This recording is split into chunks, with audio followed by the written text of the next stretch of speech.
Giraffes Can't Dance by Giles Andreae and Guy Parker Rees. Giraffes Can't Dance.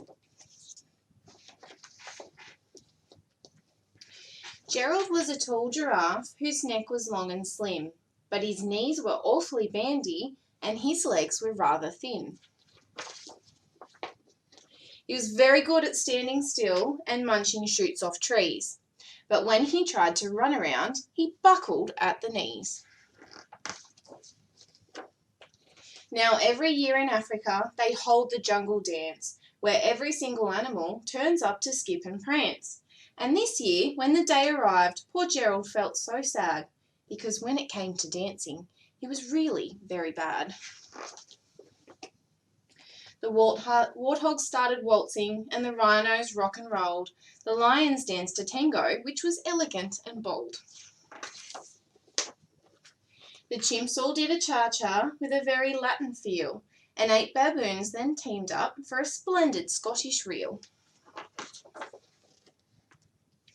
Gerald swallowed bravely as he walked towards the floor, but the lions saw him coming, and they soon began to roar. "Hey, look at clumsy Gerald," the animals all laughed. "Giraffes can't dance, you silly fool. Oh, Gerald, don't be daft." Gerald simply froze up. He was rooted to the spot. "They're right," he thought. "I'm useless. Oh, I feel like such a clot." So he crept off from the dance floor and he started walking home. He'd never felt so sad before, so sad and so alone. Then he found a little clearing and he looked up at the sky. "The moon can be so beautiful," he whispered with a sigh. "Excuse me," coughed a cricket, who'd seen Gerald earlier on, "but sometimes when you're different, you just need a different song."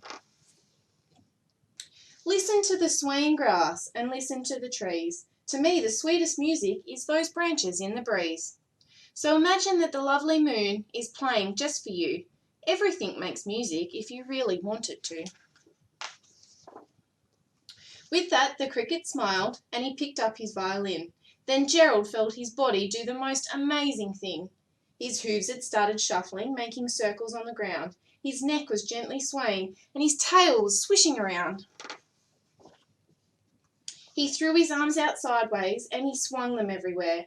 Then he did a backward somersault and he leapt up in the air. Gerald felt so wonderful. His mouth was open wide. "I'm dancing! I'm dancing! Yes, I'm dancing!" Gerald cried.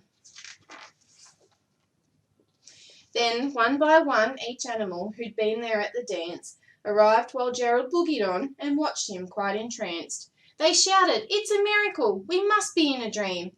Gerald's the best dancer that we have ever seen."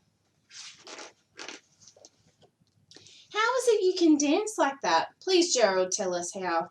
But Gerald simply twizzled round and finished with a bow.